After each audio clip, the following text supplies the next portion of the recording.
आप सभी जानते होंगे मेडिटेशन क्या है और इसके क्या क्या फायदे हैं, लेकिन बहुत कम लोग ये जानते हैं कि मेडिटेशन का सही तरीका क्या है। सिर्फ आंखें मूंद कर बैठ जाना मेडिटेशन नहीं है। बहुत सारे लोगों की शिकायत रहती है कि वे मेडिटेशन के दौरान एकाग्र नहीं हो पाते, यानी कंसंट्रेट नहीं कर पाते, कुछ ना कुछ सोचने लगते हैं, जिसके कारण उन्हें जो फायदा मिलना चाहिए नहीं मिल पाता। कहने का मतलब ये है कि बिना गलती किए सही तरीके और नियम के साथ मेडिटेशन करना जरूरी है, क्योंकि मेडिटेशन एक मेंटल प्रैक्टिस है जिसमें माइंड को फोकस करना पड़ता है, तभी रिलैक्सेशन, क्लैरिटी और अवेयरनेस प्राप्त होते हैं। इसमें कई तकनीक शामिल होते हैं, जैसे माइंडफुलनेस, ब्रीदिंग, विजुअलाइजेशन और मंत्रोच्चारण। हालांकि बहुत से लोग मेडिटेशन को एक धर्म विशेष से जोड़कर देखते हैं, पर दुनिया अब इसे मेंटल और फिजिकल वेलनेस के लिए सेक्युलर प्रैक्टिस मान चुकी है। मेडिटेशन कैसे किया जाए, इसके क्या फायदे हैं, वे कौन से नियम हैं जिन्हें जाने समझे बिना मेडिटेशन का कोई फायदा नहीं, और योगिक ब्रीदिंग क्या है, ये सब जानना जरूरी है। इसलिए आज हमने आमंत्रित किया है दिव्या प्रकाश जी को। दिव्या जी वेलनेस थेरेपिस्ट और डाइटिशियन के अलावा योगा अलायंस यूएसए द्वारा certified meditation and yoga teacher भी हैं, जो आज हमें बताएंगे कि मेडिटेशन कैसे किया जाए। वेलकम दिव्या जी। नमस्कार किशोर जी। मैं आपके थ्रू अपने दर्शकों को बताना चाहूंगी कि मेडिटेशन एक आपको स्पिरिचुअलिज्म की हम जितनी भी बात करते हैं ना, जैसे हमारे जीवन की बेसिक नेसेसिटी बोलते हैं, रोटी, कपड़ा और मकान, जैसे जैसे हम लाइफ में ऊपर बढ़ते चले जाते हैं, बोलते हैं ना कि उसके बाद हमारी रिक्वायरमेंट क्या होती है, एंड ऑफ द डे हम स्पिरिचुअलिज्म की बात करते हैं और हमें चाहिए क्या, हम उसको तलाशते हैं, और वो है खुशी, हैप्पीनेस, है ना। वो हमें कहाँ से मिलेगी? क्या हमें जो सक्सेस हमने 10 साल के बाद प्लान किया है वो हमें मिल जाएगी तो हम खुश हो जाएंगे? हमें एक बड़ा घर मिल जाएगा, एक डायमंड नेकलेस मिल जाएगा, मर्सिडीज, फेरारी मिल जाएगी, तो क्या हम खुश हो जाएंगे? जीवन में चीजों के पीछे भागने की कोई अंत नहीं है, भागते रहो, वो कभी भी पूरी नहीं होगी। हर स्टेज पर हम थोड़ी देर के लिए खुश होंगे और फिर हमें वही हमारे मन में बहुत अशांति रहेगी। तो मेडिटेशन के बारे में बोल के मैं ये सारी क्या बातें कर रही हूँ? मैं बताना चाह रही हूँ कि हमारी खोज क्या है। हमारी खोज है इनर पीस, और वो इनर पीस और खुशी हमें देगा कौन? कोई भी मटेरियलिस्टिक या कोई भी दूसरा इंसान, सिचुएशन या कोई वस्तु, थिंग हमें वो नहीं दे सकती है। वो हम खुद को दे सकते हैं। और वो कैसे दे सकते हैं? Through meditation. मेडिटेशन का मतलब ध्यान, हिंदी में ध्यान बोलते हैं। तो वो ध्यान के लिए हमें क्या करना चाहिए? बहुत सारे लोग हैं कि मेडिटेशन में उनका ध्यान ही नहीं लगता है, बहुत सारे थॉट आते हैं, बोलते हमारा तो ध्यान ही नहीं लगता है, तो हम मेडिटेशन नहीं कर सकते। ऐसी बात नहीं है। हमारा जो सोच है, हमारा जो मन है, हमारा नर्वस सिस्टम है, ब्रेन है, ऐसे ब्रेन और मन दो अलग चीज होते हैं, ठीक है। तो जो हमारे मन में हर समय एक दिन में 10,000 से ऊपर थॉट्स आते हैं, यू कांट कंट्रोल दैट। उसके लिए तो समाधि लेनी पड़ेगी, है ना। तो उस समाधि की जरूरत नहीं है, हमें है कि अपने ध्यान में जो हमारे सोच आते हैं उनको आने दो, वो आएंगे जाएंगे। Just don't entertain them, just don't जज। आपको जज नहीं करना है कि मेरे पास क्या सोच आ रहा है ना। और उसमें जो कि हमारे पास जब सोच आती है, आप खुद से सोच करके मेरी इस बात को ध्यान दे करके देखो, जब हमारे पास एक सोच आती है तो उसके साथ हम कहानी बुनते हैं। उसने मुझे ऐसा कहा था तो मुझे ऐसा बोलना चाहिए, अब आगे वो ये बोलेगा तो मैं उसको ऐसा जवाब दूंगी, या फ्यूचर के बारे में सोचते। हमारी सोच जनरली इन्हीं चीजों के इर्द गिर्द घूमते रहती है। तो अगर हम उस सोच को आने दे पर उसमें कहानी नहीं बुनने दे, हम अपने आप से बोले कि अभी मैं ध्यान में बैठी हूँ और अभी प्रेजेंट में, जैसा आपने एक शब्द बोला माइंडफुलनेस। माइंडफुलनेस का मतलब है बीइंग प्रेजेंट। प्रेजेंट मोमेंट में आपको रहना है, ना पास्ट के बारे में सोचना है, ना फ्यूचर के बारे में सोचना है। किसी के बारे में नहीं सोचना है। आज आप सांस ले रहे हो, यही आपकी जिंदगी की सच्चाई है और आपको यही रहना है। अगर ये सोच करके आप बैठना शुरू करोगे कि अरे मैं तो नॉर्मल है, सबके साथ ऐसा होता है, थॉट्स आते हैं, पर फिर भी वो धीरे धीरे, और ये ओवर प्रैक्टिस, ओवर आप समझ लो 1 महीने 2 महीने, कुछ लोग जल्दी कर पाते हैं, कुछ लोग को थोड़ा टाइम लगता है। वो प्रैक्टिस करने लगेंगे, उनको बैठ के शांत से अपने प्रेजेंट में रह करके जब वो थॉट्स को एंटरटेन नहीं करेंगे, जजमेंटल नहीं होंगे, ऑब्वियसली धीरे धीरे उनका फोकस होगा अपने सिर्फ और सिर्फ अपनी ब्रीदिंग पर फोकस करेंगे, तो उनका ध्यान लगने लगेगा। दिव्या जी, हमारे दर्शकों को बताइए कि मेडिटेशन के नियम क्या है, क्या क्या नियम है? ये एज सच देखा जाए तो नियम कुछ नहीं होते हैं मेडिटेशन के, लेकिन फिर भी बहुत लोग ध्यान नहीं लगा पाते। इसके कुछ रीजन होते हैं, जैसे कि अगर देखा जाए कि हमें हर चीज के लिए एक गुरु की आवश्यकता होती है। सिंपली अगर हम एक नए शहर में जाते हैं तो आज के डेट में हमारा गुरु होता है डायरेक्शन के लिए गूगल, है ना। तो वहां भी हमें एक डायरेक्शन की जरूरत होती है। उसी तरह जब हम मेडिटेशन करते हैं, अगर हम उस फील्ड में नए हैं, हमारी वो जर्नी नहीं है, तो हमें एक गुरु की आवश्यकता होती है जो हमें समझाते हैं कि आप कैसे ध्यान लगा सकते हो। ध्यान में जैसे हमने जस्ट इसके पहले क्वेश्चन के आंसर में बोला, हमारे मन में थॉट्स आते हैं, निगेटिव पॉजिटिव पास्ट प्रेजेंट के थॉट आते हैं। तो ये थॉट्स क्या हैं? And meditation is basically self actualisation. जब आप ध्यान में बैठते हैं तब आपको रियलाइज होता है आप हो कौन, आपका इस लाइफ में पर्पस क्या है, आप यहाँ पर क्या करने के लिए आए। तो ये आपको कौन बताएगा? तो जो पतंजलि योगा या हठा योगा के अकॉर्डिंग 8 स्टेप होते हैं योगा के, यम, नियम, आसन, प्राणायाम, प्रत्याहार, है ना, धरना, ध्यान, समाधि, 8 स्टेप होते हैं। इसमें 7वें नंबर पर आता है मेडिटेशन। पतंजलि ने के अकॉर्डिंग अगर हम पहले नियम से फॉलो करना शुरू करते हैं तो हम मेडिटेशन में बहुत आसानी से बैठ जाते हैं। पहला जो है यम, यम का होता है सेल्फ कंट्रोल, कि हम किसी से झूठ नहीं बोलेंगे, ऑनेस्टी रखेंगे, किसी के सामान की चोरी नहीं करेंगे, ऐसे अपने को हम एक अच्छा इंसान बनाएंगे। इसका मतलब क्या है? अगर हम किसी से झूठ बोलते, एक झूठ को छिपाने के लिए हम 100 झूठ बोलते, और अगर सिर्फ इसी नियम को हम पालन नहीं करेंगे तो जब हम बैठेंगे मेडिटेशन में तो क्या हम शांति से बैठ पाएंगे? थॉट आ गया, उसको मैंने झूठ बोला था, अगर वो मुझे पूछेगा तो मैं उसको क्या बताऊं?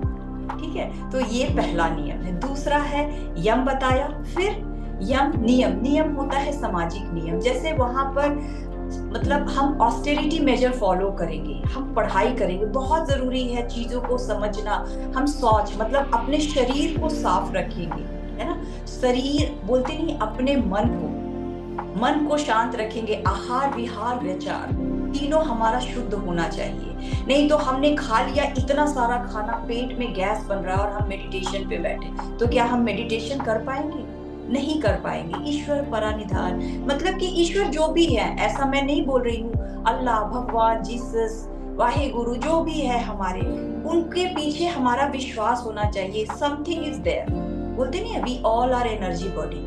तो ये हमें करता है। तीसरा है आसन। आसन का मतलब है कि पोजेस, ऐसे बोलते हैं, तो पोजेस में बैठना, बोलते नहीं है कि काया धैर्यम स्थिरम। अगर आप शांति से बैठ ही नहीं पा रहे, आप इधर बैठ रहे, पैर ऐसे कर रहे, फिर पैर ऐसे कर रहे, तो फिर आपका शरीर ही स्थिर नहीं है, तो क्या आप ध्यान में बैठ सकते हैं? तो थोड़ी प्रैक्टिस की जरूरत है जहां आप शांति से बैठ सके। चौथा है प्राणायाम, मीन्स ब्रीदिंग। हम अपने सांस से, जो एक रिदम है, हम जिस दिन जन्म लेते हैं, हम पहली सांस अंदर लेते हैं। आपको ये जानकर आश्चर्य होगा कि बच्चे माँ के वूम्ब में, गर्भ में सांस नहीं लेते हैं। उनकी पहली सांस इनहेलेशन होती है जब वो गर्भ से बाहर आते हैं। और जिस दिन हम आखिरी सांस छोड़ते हैं, उस दिन मैं दिव्या से बॉडी बन जाऊंगी, आप किशोर जी से बॉडी बन जाएंगे। ठीक है, इसी सांस से हमारी जीवन की कड़ियां जुड़ी हुई है। तो अगर इस सांस को सही ढंग से हम लेना सीख लेंगे तो ऑब्वियसली हम ध्यान में बैठ सकेंगे। उसके बाद है प्रत्याहार। प्रत्याहार का मतलब है कि हम अपने सेंसेस पे कंट्रोल कर सके। थोड़ी देर में खुजली कर रहे हैं, कोई सुन रहा है, अच्छा उसने क्या चिल्लाया था, अरे कुछ महक रहा है, घर में कुछ खाने को बन रहा है, तो जब हमारे सेंसेस पे हमारे कंट्रोल नहीं होते तो मन भागता है। तो हमें कंट्रोल के साथ काया धैर्य स्थिर, धैर्य के साथ काया अपने शरीर को स्थिर करके बैठना है। उसके बाद है धरना, ठीक है। तो हम उसके बाद कंसंट्रेट करके बैठते हैं। उसके बाद 7वें नंबर पर आता है मेडिटेशन। गृहस्थ के लिए 7वां स्टेज ही सबसे बड़ा है। उसके बाद समाधि, जो कि हमारे ऋषि मुनि या जो लोग बहुत फोकस्ड होते हैं वो करते हैं, अपनी पूरी जीवन को लगाते हैं। लेकिन अगर गृहस्थ आश्रम में रहकर हम ध्यान तक ही पहुंच जाए तो हमारे लिए एक अचीवमेंट है। क्योंकि मेडिटेशन से ये फिजिकल हम कितनी भी एक्सरसाइज कर ले, हमारा शरीर कितना भी हम मसल्स बना ले, पर जब तक हमारा मन स्वस्थ नहीं है, एकाग्रचित नहीं है, हम उस फिजिकल बॉडी के हेल्थ को कभी अचीव नहीं कर सकते। आपने अभी ब्रीदिंग की बात की, एक योगिक ब्रीदिंग होता है। पहले हमें बताइए कि योगिक ब्रीदिंग क्या है और ये नॉर्मल ब्रीदिंग से अलग कैसे है। देखिए, सबसे पहले है कि मैं बात करूंगी नॉर्मल ब्रीदिंग। सांस तो कौन सिखा सकता है? मैंने बताया ना कि सांस तो हमारी जीवन है, हर दिन। It's a very natural process, कोई नहीं सिखा सकता। पर आपको जानकर आश्चर्य होगा, एक रिसर्च में बताया गया कि 90% लोग गलत तरीके से सांस लेते हैं। आपने किसी छोटे बच्चे को सोते देखा है? कितनी निश्चिंती से सोते हैं, और जब सोते हैं ना वो ब्रीथ करते तो उनका पेट ऊपर जाता है, फिर नीचे जाता है, पेट ऊपर जाता है, ऊपर जाता है। आपने रियलाइज किया है कि क्या आप ऐसे सांस लेते हैं? नहीं, हम ब्रीथ करते कभी हमारा पेट ऊपर नहीं जाता, और यही गलती होती है। जैसे कि बलून में हवा डालते तो बलून फूलता है, और जब बलून से हवा बाहर जाता है तो बलून पिचक जाता है। उसी तरह तो उसी प्रिंसिपल पे अगर हम सांस लेंगे तो हमारे सांस कहाँ जाते हैं? हमारे पेट में जाएंगे। हालांकि बहुत सारे लोग शैलो ब्रीदिंग करते हैं, यहीं से सांस लेते, पेट तक उनकी सांस पहुंच ही नहीं पाती है। लेकिन जो सही तरीका है, मैक्सिमम एफिशिएंसी के लिए जब ब्रीदिंग करते हैं तो उसको एब्डोमेन ब्रीदिंग करते हैं। तो हमें पेट बाहर के तरफ आना चाहिए, अवे फ्रॉम स्पाइन, जो हमारा नेवल है। और जब हम ब्रीद आउट करते हैं तो पेट अंदर की तरफ टुवर्ड स्पाइन जाना चाहिए। और इसको आप चेक कैसे कर सकते हैं? अपने डायफ्राम पर दोनों हाथ रखिए और एक गहरी सांस लीजिए।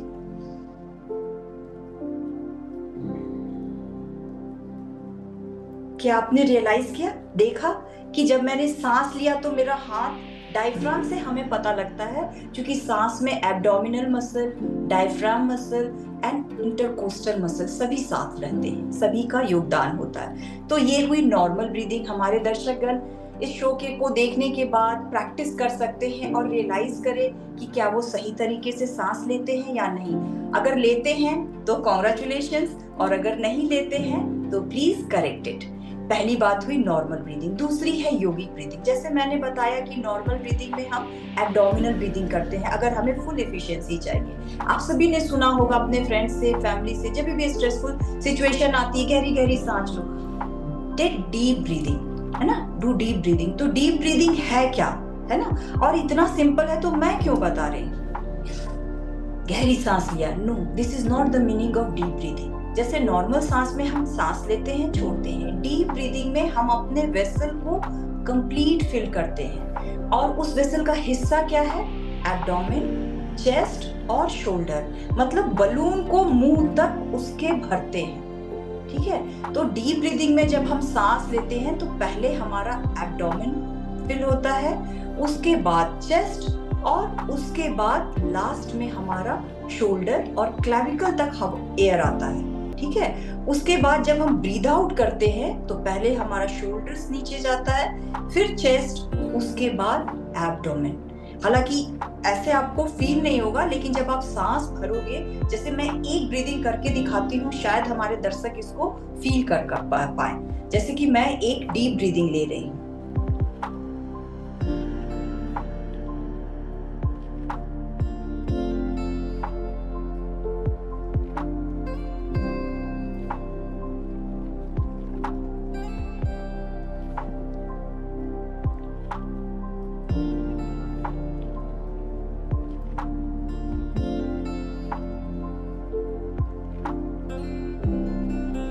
आपने फील किया होगा कि जब इनहेलेशन मेरी पूरी हो रही थी तो मेरी शोल्डर ऊपर गई, फिर वो नीचे गई और हुई। देखिए, हम बोलते हैं कि हमारी लिमिटेड नंबर की सांस इस धरती पर है ना? तो अगर हम शैलो ब्रीदिंग करेंगे, आपने देखा है कुत्ते कैसे सांस लेते हैं, डॉग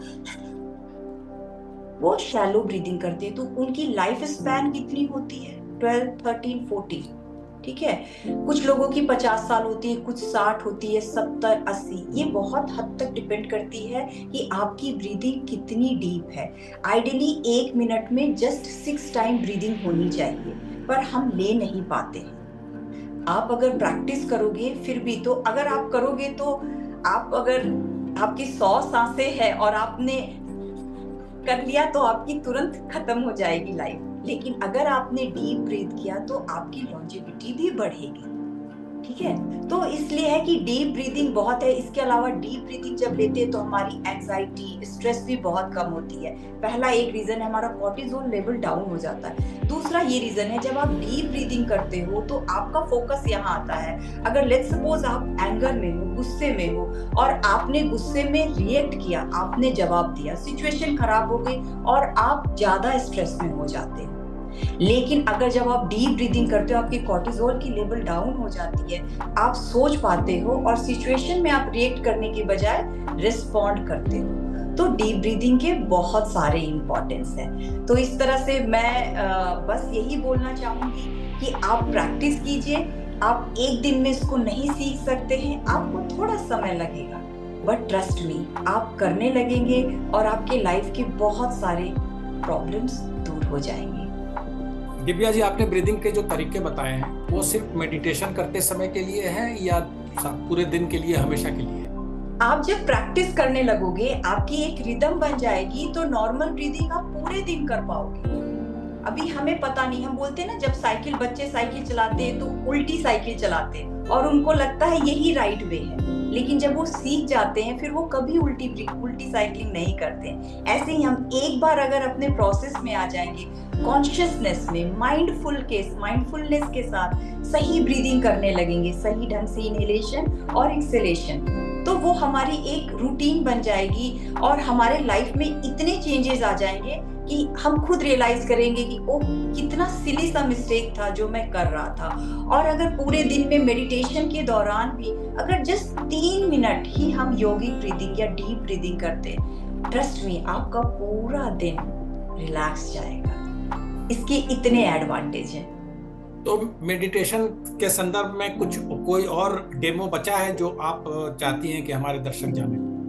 मेडिटेशन के लिए जैसे कि बोलते हैं ना कि ध्यान मुद्रा की बात करते हैं, आप चाहे तो ध्यान मुद्रा लगा करके बैठ सकते हैं। आपका शरीर स्थिर होना चाहिए मेडिटेशन के लिए। जैसे शुरू में आपको प्रैक्टिस नहीं है, बहुत लोग की तबीयत खराब होती है, वो बैठ नहीं सकते, तो वो लेट कर भी मेडिटेशन कर सकते हैं। ऐसा कोई हार्ड एंड फास्ट रूल नहीं है कि पद्मासन मतलब पैर पे लगा के ही बैठना है। आप सुखासन, सिंपल सा सुखासन में बैठ सकते हैं, पैरों को क्रॉस लेग कर सकते हैं। अगर आपके नी में प्रॉब्लम है, आप चेयर पे भी बैठ के मेडिटेशन कर सकते हैं। आप कहीं भी मेडिटेशन कर सकते हैं। जस्ट आपको अपने आप को रियलाइज करने की जरूरत है। और गहरी सांस, आप खुले में भी बैठ के मेडिटेशन कर सकते हैं। आप कितना एकाग्रचित हो सकते हैं, बोलते नहीं है भीड़ में भी आप कैसे अपने आप को महसूस करो, भीड़ में खोना नहीं।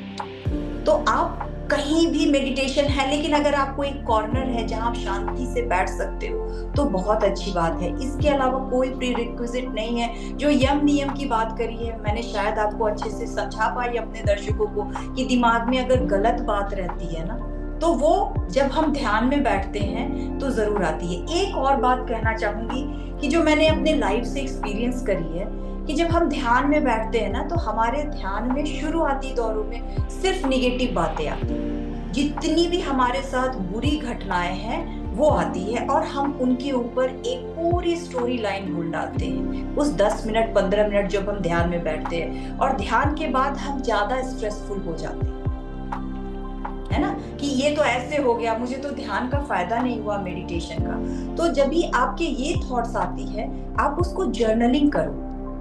आप प्रैक्टिस देखो और जस्ट आफ्टर मेडिटेशन आप उसको लिखो कि क्या दिमाग में थॉट आ रही थी आपकी। अगर कंटिन्यूअस आपके दिमाग में वही थॉट आ रही है तो सिर्फ थॉट आने से आपका अगर वो प्रॉब्लम है आपके लाइफ में तो क्या सोचने से वो सॉल्व हो जाएगा? और अगर वो सोच यूजलेस है तो उसके लिए एक हैप्पी स्टोरी आप बना लो ऑफ टाइम में, फिर मेडिटेशन में आपको कोई प्रॉब्लम नहीं होगी। But don't keep your thought inside. Share का मतलब ये नहीं किसी के सामने चिल्लाना या बताना, जस्ट नोट डाउन। और तब तक लिखो जब तक कि आपको लगे नहीं कि मैंने पूरी अपनी भड़ास निकाल दी। आपको अगले बार से वो थॉट नहीं आएगी। You should be master of your mind. Your mind should not rule you should rule your mind. जैसे कि मैंने पहले लाइन में बताया, ब्रेन और माइंड दो अलग चीज है। क्या मेडिटेशन के दौरान मंत्रोच्चारण करना पड़ता है? कोई मंत्र भी पढ़ना पड़ता है? नहीं, ऐसी कोई जरूरत नहीं है। मेडिटेशन बहुत ही तरह की होती है। ऐसा नहीं है कि सिर्फ ऐसे ध्यान में लगाकर बैठना ही मेडिटेशन है। मेडिटेशन के बहुत तरह के प्रकार होते हैं। बहुत लोग अलग अलग प्रॉब्लम के कारण मेडिटेशन करते हैं। जिनको मंत्रोच्चार करना है वो करे, ऐसा कंपल्सरी नहीं है। जैसे एक मेडिटेशन होता है त्राटक, तो त्राटक में हम दृष्टि गेज को करते हैं, सामने में एक कैंडल लिट करके देखते हैं। वहां पे मंत्रोच्चार की जरूरत नहीं, वहां पे फोकस कंसंट्रेशन के लिए मेडिटेशन करते हैं जिनकी कंसंट्रेशन नहीं होती है। तो लोगों की अलग अलग प्रॉब्लम है, इतनी अवेयरनेस लोगों के पास नहीं है। उनको लगता है सिर्फ ध्यान लगा के बैठ गए तो वो मेडिटेशन हो गया। वो सबके लिए अलग अलग है। ये अच्छी बात है, आप मेडिटेशन है, लेकिन आपकी रिक्वायरमेंट क्या है? आप किस रिक्वायरमेंट के लिए मेडिटेशन कर रहे हैं? और आपके पास, जैसे बोलते हैं ना, आपका इंटेंशन क्या है मेडिटेशन करने के लिए? आपकी एक्सपेक्टेशन क्या है मेडिटेशन से? ऑब्वियसली हर आदमी के पास कुछ तो एक्सपेक्टेशन होता है। तो अगर वो सही एक्सपेक्टेशन इंटेंशन के साथ मेडिटेशन करेंगे और सही मेडिटेशन को फॉलो करेंगे तो उनको बहुत बेनिफिट होगा। बहुत तरह के लोग होते हैं, चक्रास मेडिटेशन होते हैं, गेजिंग मेडिटेशन होते हैं, सोहम मेडिटेशन होते हैं, बहुत तरह के ब्रीदिंग मेडिटेशन होते हैं, बहुत तरह के, किसी लोगों के पास बहुत इलनेस है तो उनको विजुअलाइजेशन मेडिटेशन होते हैं। तो मेडिटेशन के बहुत सारे टाइप होते हैं। मैंने ये सवाल आपसे इसलिए पूछा कि बहुत से लोग, खास करके इस्लाम को मानने वाले, ये समझते हैं कि इसमें चूंकि मंत्रोच्चारण करना पड़ता है इसलिए हमारे धर्म के खिलाफ है, ये सिर्फ हिंदुओं के लिए। इसीलिए मैंने ये सवाल पूछा। नहीं किशोर जी, आप मुझे एक चीज बताइए। जैसे जनरली है, मेरी प्रैक्टिस में बहुत सारे लोगों ने मेरे से ये क्वेश्चन किया कि आप ओम का उच्चार करते हैं मेडिटेशन के दौरान। जैसे अपने को फोकस करने के लिए हम 3 बार ओम का उच्चारण करते हैं। हम ओम क्यों उच्चारण करें? ओम जनरली लोग बोलते हैं। ओम बना किससे है? आ ओ म 3 शब्द से बना है। और जब ओम की उच्चारण भी होती है तो 3 उच्चारण होती है, अकार, ओकार और मकार। 3 साउंड होती है, वाइब्रेशन है। और ये जो 3 साउंड है वो यूनिवर्स की साउंड है। अभी आप ये बताइए, आ मीन, शा लोग, ओम आ रहा है? ये दूसरे धर्म में भी है, एक ओमकार।